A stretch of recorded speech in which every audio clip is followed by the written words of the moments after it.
Hello guys, welcome back to my YouTube channel. ಹೌದು, ನಾನು ಮಂಗಳೂರಿಗೆ ಬಂದಿದ್ದೆ. ಸ್ವಲ್ಪ ಡಾಕ್ಯುಮೆಂಟ್ ಮೇಲೆ ವರ್ಕ್ ಇತ್ತು, ಹಾಗಾಗಿ ನನಗೆ ಮಂಗಳೂರು ಬರಬೇಕಾಯಿತು. ಸೊ ಇವಾಗ ನಾನು ಮಂಗಳೂರಿನಿಂದ ನನ್ನ ಗಂಡನ ಮನೆಗೆ ತೀರ್ಥಹಳ್ಳಿ ಹೋಗ್ತಾ ಇದ್ದೆ. ಮಂಗಳೂರಿಗೆ ಬರುವಾಗ ಎಷ್ಟು ಎಕ್ಸೈಟ್ಮೆಂಟ್ ಇತ್ತು, ಹಾಗೆ ಒಂದು ಸ್ವಲ್ಪ ತೀರ್ಥಹಳ್ಳಿಗೆ ಹೋಗುವಾಗೂ ಖುಷಿ ಆಗುತ್ತೆ. ಯಾಕೆಂದರೆ ಮೇಯ್ನಾಗಿ ಅಲ್ಲಿನ ವಾತಾವರಣ, ಸೊ ಹಾಗಿದೆ ವಾತಾವರಣ. ಇವಾಗ ನಾವು ಮನೆಯಿಂದ ಹೊರಟಿದ್ದೀವಿ. ಇದು ಕೋಡಿಕಲ್ ಕಟ್ಟೆ. ಕೆಲವೊಂದು ನೆನಪುಗಳು ಎಷ್ಟೊಂದು ಸುಂದರವಾಗಿರುತ್ತೆ ಅಲ್ವಾ. ಸೊ ಎಷ್ಟೇ ನಾವು ದೂರ ಹೋದ್ರೂ ನಮ್ಮ ಚಿಕ್ಕದು ಬಾಲ್ಯದ ನೆನಪು ಯಾವತ್ತಿದ್ರೂ ಒಂಥರ ಖುಷಿ ಕೊಡುತ್ತೆ. ಹಾಗೆ ನಾವು ಇಲ್ಲಿಂದ ಹೋಗ್ತಾ ಕೂಡೂರಲ್ಲಿ ಮೊದಲೆಲ್ಲ ಟ್ರಾಫಿಕ್ ನೋಡಿದಾಗ ಮಂಗಳೂರಿದು ಅಂದ್ಕೊತಿದ್ದೆ, ಏನಪ್ಪ ಈ ಥರ ಟ್ರಾಫಿಕ್ ಅಂತ. ಬೆಂಗಳೂರಿಗೆ ಬಂದ ನಂತರ ಗೊತ್ತಾಯಿತು ಇದು ಟ್ರಾಫಿಕ್ ಏನೂ ಅಲ್ಲ ಅಂತ ಹೇಳಿ. ಹಾಗೆ ಹೋಗ್ತಾ ಕೂಳೂರು ಬ್ರಿಡ್ಜ್ ಹತ್ರ ಏನೋ ವರ್ಕ್ ಕೂಡ ನಡೀತಾ ಇತ್ತು, ಹಾಗೆ ಮುಂದಕ್ಕೆ ಹೋಗ್ತಾ ಇದ್ದೆ. ಸೊ ಮುಂದಕ್ಕೆ ಹೋಗ್ತಾ ಇದ್ದಾಗ ಬೈಕಂಪಾಡಿಲಿ ಬಂದಾಗ ನನಗೆ ಇಲ್ಲಿ ಮಂಗಳೂರು ಬಂದರ್ ಅಂತ ಇದೆ, ನವಮಂಗಳೂರು ಬಂದರು ಅಂತ. ಎಲ್ಲರೂ ಅಷ್ಟೇ ಕೆಲಸಕ್ಕೆ ಹೋಗೋಕ್ಕೆ ಸ್ಟಾರ್ಟ್ ಮಾಡಿದ ನಂತರ ಒಂದು ಗೌರ್ಮೆಂಟ್ ಕೆಲಸ ಇರಲಿ ಅಂತ ಹೇಳಿ ಎಲ್ಲರಿಗೂ ಆಸೆ ಇರುತ್ತೆ. ಹಾಗೆ ನಾನು ಕೂಡ ಇಲ್ಲಿ ಕಾಲ್ ಫಾರ್ ಆದಾಗ ಅಪ್ಲೈ ಮಾಡಿದ್ದೆ, ಆದರೆ ಸಿಕ್ಕಿರಲಿಲ್ಲ. ಅಲ್ಲಿ ಮೇಯ್ನಾಗಿ ಬೋರ್ಡ್ ಕೂಡ ಹಾಕಿದ್ರು, ಲಂಚ ಕೊಟ್ಟು ಕೆಲಸ ಮಾಡಿಸ್ಕೊಬಾರ್ದು ಅಂತ ಹೇಳಿ.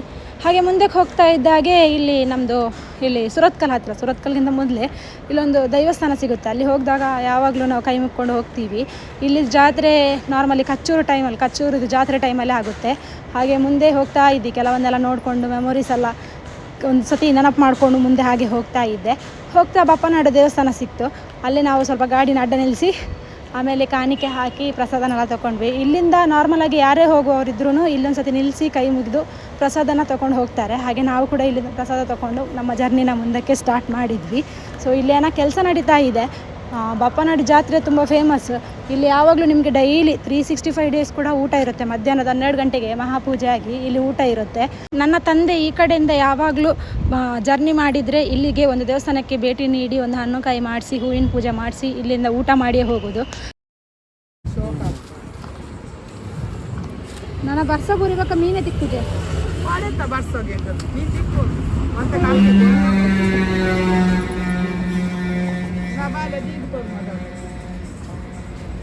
ಮನೆಗೆ ಬಂದ ಹಿಂದಿನ ದಿನ ನಾವು ಮೀನು ಊಟ ಮಾಡಿದ್ವಿ.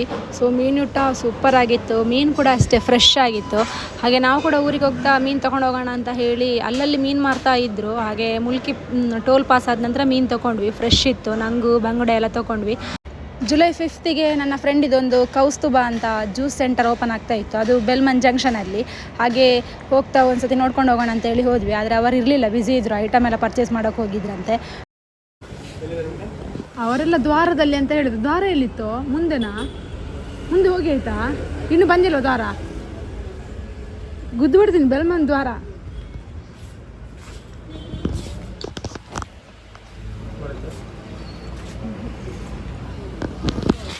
ನಾವು 2 ವೀಲರಲ್ಲಿ ಹೋಗಿದ್ದಲ್ಲ, ಅವರೆಲ್ಲ 4 ವೀಲರಲ್ಲಿ ಇದ್ದರು. ನಾವು ಹೋಗ್ತಾ ಮತ್ತೆ ಅಲ್ಲಿ ಸ್ವಲ್ಪ ನಿಲ್ಲಿಸಿ, ಅಲ್ಲಿ ಇರಲಿಲ್ಲಲ್ಲ, ಹಾಗೆ ಮಾತಾಡ್ಸ್ಕೊಂಡು ಪಕ್ಕದಲ್ಲೇ ಒಂದು ಪಪ್ಸ್ ತೊಗೊಂಡು ಒಂದು ಜ್ಯೂಸ್ ಕುಡಿದ್ವಿ. ಜ್ಯೂಸ್ ಅಷ್ಟೇನು ಚೆನ್ನಾಗಿರಲಿಲ್ಲ. ಆಮೇಲೆ ಪಪ್ಸ್ ತಿಂದ್ಕೊಂಡು ಅಲ್ಲಿಂದ ಹೊರಟ್ವಿ. 2 ವೀಲರಲ್ಲಿ ಹೋಗ್ತಾ ತುಂಬ ಖುಷಿಯಾಗುತ್ತೆ, ಯಾಕೆಂದರೆ ವೆದರೆಲ್ಲ ಹಾಗೆ ಇತ್ತು, ಮಳೆ ಬರುವಾಗೆ ಇತ್ತು. ಸೊ ಘಾಟಿ ಸೆಕ್ಷನಲ್ಲಿ ಇನ್ನೂ ಚೆನ್ನಾಗಿರುತ್ತೆ. ನಾವು ಸಂಜೆ ಹೊರಟಿದ್ದದ್ದು, ಅಲ್ಲಿ ಹೋಗ್ತಾ ಎಷ್ಟೊತ್ತಾಗುತ್ತಾ ಗೊತ್ತಿಲ್ಲ. ಗಾಡೀಲಿ ಹೋಗ್ತಾನೆ ಸುಸ್ತು ಆಗ್ತಾ ಇತ್ತು. ಒಂದು ಸತಿ ನಾನು ಗಾಡಿ ಬಿಡ್ಕೊಂಡು ಹೋಗ್ತಾ ಇದ್ವಿ. ಹೋಗೋ ದಾರಿಲಿ ಮಳೆ ಬರುವ ಥರ ಇತ್ತು. ಆ ಕಡೆಯಿಂದ ಅವರು ವೀಡಿಯೋ ಮಾಡಿ ಕಳಿಸಿದ್ರು, ಮಳೆ ಬರ್ತಾ ಇದೆ ಅಂತ ಹೇಳಿ. ಹಾಗೆ ರೈನ್ ಕೋಟ್ ಹಾಕ್ಕೊಂಡೆ ಬನ್ನಿ ಅಂತ ಹೇಳಿದರು. ಇವರ ಹತ್ರ ಹೇಳಿದರೆ ಬೇಡ ಮಳೆ ಬಂದಾಗಲೇ ಹಾಕೋಣ ಅಂತ ಹೇಳಿ, ನಾನು ಹಾಕ್ಕೊಂಡೆ ಹೋಗೋಣ, ಮಳೆ ಬಂದರೆ ಫುಲ್ ಒದ್ದೆ ಆಗ್ತೀವಲ್ಲ ಅಂತ ಹೇಳಿದ್ವಿ. ಇವರು ಬೇಡ ಅಂತ ಹೇಳಿದರು. ಹಾಗೆ ಮಾತಾಡ್ತಾ ಹೋಗ್ತಾ ಇದ್ವಿ. ವೀಡಿಯೋದಲ್ಲಿ ಮಾತಾಡ್ತಾ ಇದ್ದೆ, ಆದರೆ ಅದು ಕರೆಕ್ಟ್ ಕೇಳಿಸ್ತಿರ್ಲಿಲ್ಲ, ಯಾಕೆಂದರೆ ಜೋರು ಗಾಳಿ ಕೂಡ ಒಂದು ಸೈಡಲ್ಲಿ ಬೀಸ್ತಾ ಇತ್ತು, ಮತ್ತು ರನ್ನಿಂಗ್ ಅಲ್ಲ ಹಾಗೆ. ಮತ್ತು ಅಲ್ಲಿ ಹೋಗಿ ಘಾಟಿ ಸೆಕ್ಷನ್ ಅಂದರೆ ಅಲ್ಲಿ ಸೋಮೇಶ್ವರದಲ್ಲಿ ನಿಲ್ಲಿಸಿದ್ವಿ. ಅವರು ನಿಲ್ಲಿಸಿದ್ರು, ಅಲ್ಲಿ ಟೀ ಕಾಫಿ ಎಲ್ಲ ಕುಡಿದ್ರು, ನಾವೇನು ಕುಡ್ದಿಲ್ಲ. ಹೋಗುವಾಗ ನೀವು ನೋಡ್ಬೋದು ನೋಡಿ ಮುಂದೆ ಘಾಟಿ ಸೆಕ್ಷನಲ್ಲಿ ಹೇಗಿದೆ ಅಂತೇಳಿ, ಫುಲ್ಲು ಫಾಗಿದೆ. ಒಳಗಡೆ ಯಾವ ಥರ ಇದೆ ಏನಂತ ಇನ್ನೂ ಗೊತ್ತಿಲ್ಲ.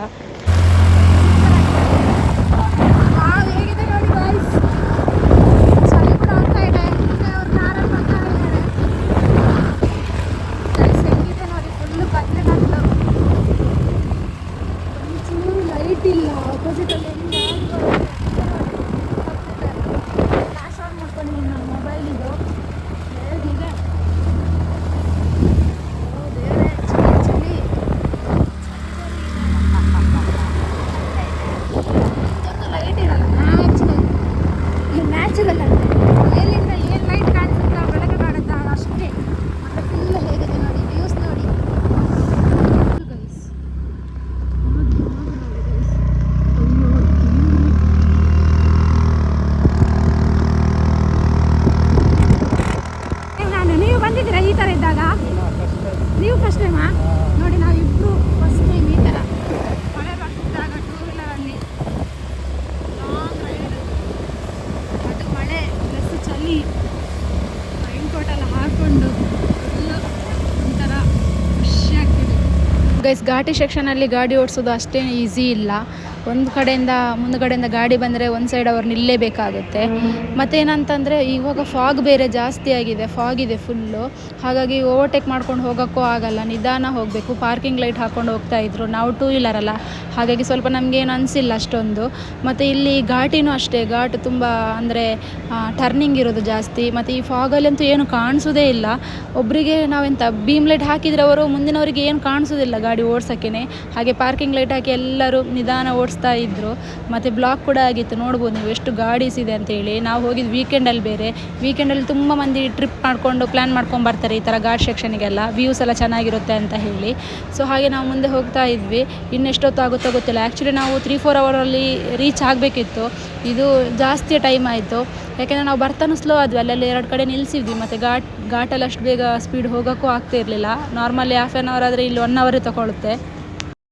ಮೇಲೆ ವ್ಯೂ ನೋಡಿ ಎಷ್ಟು ಚೆನ್ನಾಗಿದೆ. ಅಲ್ಲೇ ಇವಾಗ ನಾವು ಹೀಗೆ ಆಗಿ ಬಂದು ಹೀಗೆ ಮೇಲೆ ಹೋಗಿ ಅಲ್ಲಿ ಮೇಲೆ ಪೈನ ಮಾಡ್ತಾ ಇರ್ತಾರೆ. ಎಷ್ಟು ಚೆನ್ನಾಗಿದೆ. ನಾನು ಮುಂದೆ ಹೋಗೋರು ಎಲ್ಲೋ ಬೇಡ ಅಂದ್ಕೊಂಡೆ, ಎಲ್ಲೋ ಬೇಡ ಅಂತ ಇಟ್ಕೊಳ್ಳಿ ಸೊ ಹೋಗೋ ಕಾಂಪಿಟೇಷನಲ್ಲಿ ಮುಂದೆ ಹೋಗೋದು ಮಾಡಿ ಅವ್ರ ನಿಧಾನ ಹೋಗ್ತಿರ್ತೀವಿ. ಅವ್ರಿಗೆ ಓವರ್ಟೇಕ್ ಮಾಡೋಕ್ಕಾಗಿಲ್ಲ, ಹೀಗೆ ಮಾಡೋದಷ್ಟು ಸುರಕ್ಷಿತ. ಅವ್ರು ನೋಡಿ ಹಂಗೆ ಫೋನಲ್ಲಿ ಮಾತಾಡ್ಕೊಂಡು ನಿಂತಿದ್ದಾರೆ. ಯಾರಾದ್ರೂ ಬಂದು ಸಿಕ್ಕಿದ್ರು ಹಂಗೆ ಮಾತಾಡ್ತಾ ನಿಂತಾರೆ ನೋಡಿ, ಸಿಕ್ಕಿದ್ರೆ ಯಾರಾದರೂ ಅಷ್ಟೇ. ನೋಡಿ ಯಾರು ಕಾಣೋದೇ ಇಲ್ಲ, ಮುಂಚೆ ಯಾರು ನಿಂತರೂ ಕಾಣಲ್ಲ. ನೋಡೆಲ್ಲ ಇಲ್ಲಿ ನಿಲ್ತಾರೆ. ನಾವು ನಿಂತು ವ್ಯೂಸಿಗಾಗಿ ಫೋಟೋ ತೆಗಿಬೋದು ಇಲ್ಲಿ, ಆದರೆ ಬೇಡ, ಹೋಗೋಣ ಬೇಡ, ಪರವಾಗಿಲ್ಲ ಹೋಗು. ಸಖತ್ತಿದೆ, ಅದು ಬೇಡ ಅನಿಸುತ್ತೆ. ಬೇಕಾ? ಎಂತ ಕಾಣೋದಿಲ್ಲ. ನಂದಿ ಹಿಲ್ಸಲ್ಲೇ ನಿಂತಂಗಿದೆ. ಬರ್ತಾ ಇದ್ದಾರೆ,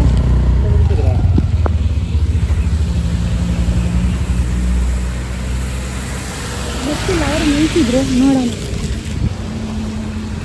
ಹೋಗ್ಬೇಕಾ ಏನಂತ ಗೊತ್ತಿಲ್ಲ.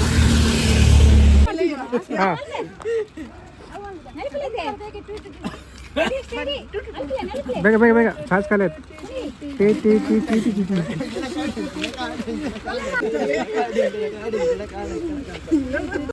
ಆಯ್ತಾ?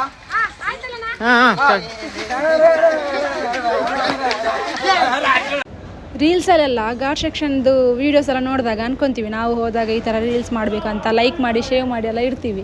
ಆದರೆ ಅಲ್ಲಿ ಹೋದಾಗ ನೆನಪೇ ಆಗಲ್ಲ. ಮತ್ತು ಇಮಿಡಿಯೇಟ್ಲಿ ನೆನಪಾಯಿತು, ನಾವು ಹುಡುಕಿದ್ರೆ ಅಲ್ಲಿ ನೆಟ್ವರ್ಕು ಇಲ್ಲ, ಸಿಕ್ಕೇ ಇಲ್ಲ. ಹಾಗಾಗಿ ವೀಡಿಯೋ ಎಲ್ಲ ಮಾಡಿ ಒಂದೇನೋ ಮಾಡಿದ್ವಿ ಸ್ವಲ್ಪ. ಹಾಗೆ ಮುಂದೆ ಬರ್ತಿರುವಾಗ ಆ್ಯಂಬುಲೆನ್ಸ್ ನಿಂತಿತ್ತು, ಏನೋ ಆಗಿತ್ತೇನೋ ಎಕ್ಸಿಟ್ ಹತ್ರ. ಹಾಗೆ ಆ್ಯಂಬುಲೆನ್ಸ್ ನಿಂತಿದ್ರು ನೋಡಿ, ಪಾಪ ಅನಿಸ್ತು. ಏನಂತ ಕೇಳೋಕ್ಕೆ ಹೋಗಿಲ್ಲ, ಆಲ್ರೆಡಿ ಲೇಟ್ ಆಗಿತ್ತು ಅಂತ ಹೇಳಿ ನಾವು ಹಾಗೆ ಮೂವ್ ಆದ್ವಿ.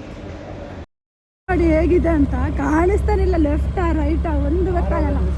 ಮುಂದೆ ಯಾರೋ ಒಬ್ರು ಹೋದ್ರೆ ಮಾತ್ರ ಗೊತ್ತಾಗುತ್ತೆ ಕಾರಲ್ಲಿ, ಟೂ ವೀಲರ್ ಪಕ್ಕ ಗೊತ್ತಾಗಲ್ಲ.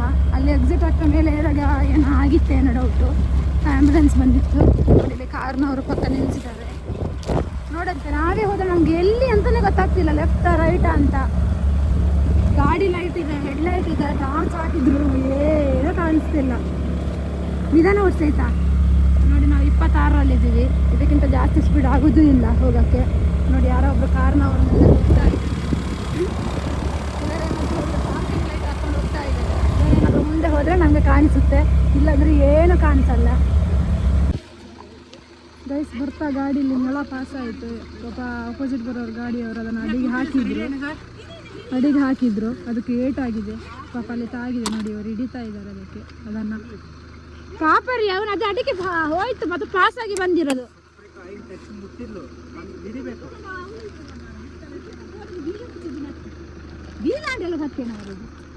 ಎಲ್ಲಿದೆ?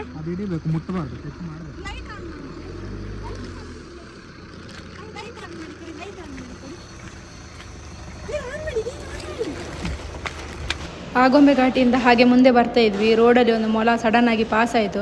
ಗಾಡಿ ಅವರು ತಾಗಿಸ್ಕೊಂಡು ಹೋದರು. ಏನಂದರೆ ಅವ್ರದ್ದು ತಪ್ಪಿಲ್ಲ, ಇಲ್ಲಿ ಲೈಟಲ್ಲಿ ಕಾಣಿಸೋದು ಇಲ್ಲ, ಸ್ಪೀಡಾಗಿ ಬರ್ತಾ ಇರ್ತಾರೆ. ಸೊ ಸಡನ್ನಾಗಿ ಬಂದರೆ ಅವರು ಏನು ಮಾಡ್ತಾರೆ ಹೇಳಿ. ಹಾಗೆ ತಾಕ್ತು, ನಾವು ಮೊಲಕ್ಕೆ ಏನಾಯ್ತು ಅಂತ ನೋಡೋಣ ಅಂತ ಸೈಡ್ ಹಾಕಿದ್ವಿ. ಮೊಲ ಸಿಕ್ಕಿತ್ತು, ಅದನ್ನು ಮುಟ್ಟಕ್ಕಂತ ಹೋದಾಗಲೇ ಅದು ಓಡೋಯಿತು. ಲೈಟ್ ಹಾಕಿ ಎಲ್ಲ ನೋಡಿದ್ವಿ, ಅದು ಸಿಕ್ಕೇ ಇಲ್ಲ. ಆಮೇಲೆ ನಮ್ಮನ್ನು ನೋಡಿ ಅಕ್ಕಪಕ್ಕದವರು ಗಾಡಿ ಹೋಗೋರು ನಿಲ್ಲಿಸಿ ಏನಾಯ್ತು ಅಂತ ಕೇಳ್ತಾ ಇದ್ರು. ಆಮೇಲೆ ಇನ್ನು ನಿಂತರೆ ಆಗೋದಿಲ್ಲ ಅಂತ ಹೇಳಿ ನಾವು ಕೂಡ ಅಲ್ಲಿಂದ ಹೊರಟ್ವಿ. ಯಾಕೆಂದರೆ ಜೋರು ಮಳೆನೂ ಬರ್ತಾ ಇತ್ತು, ಆಲ್ರೆಡಿ ಲೇಟ್ ಆಗಿತ್ತು. ಇನ್ನು ಮನೆಗೆ ಹೋಗಿ ಮೀನೆಲ್ಲ ತೊಗೊಂಡು ಕ್ಲೀನೆಲ್ಲ ಮಾಡಿ ಮೀನು ಮಾಡಬೇಕಿತ್ತು. ಹಾಗಾಗಿ ಲೇಟ್ ಆಗುತ್ತೆ ಅಂತ ಹೇಳಿ ನಾವು ಅಲ್ಲಿಂದ ಹೊರಟ್ವಿ. ಇದಾಗಿತ್ತು ನನ್ನ ಆಗುಂಬೆಯ ಘಾಟ್ ಸೆಕ್ಷನ್ನ ವ್ಲಾಗ್. ಐ ಹೋಪ್ ನೀವು ಎಂಜಾಯ್ ಮಾಡಿದ್ದೀರಿ ಅನ್ಕೊತೀನಿ. ಸಬ್ಸ್ಕ್ರೈಬ್ ಮಾಡೋದನ್ನು ಮರಿಬೇಡಿ. Tata bye bye, take care, love you all. ಸಿಗೋಣ ಮತ್ತೆ.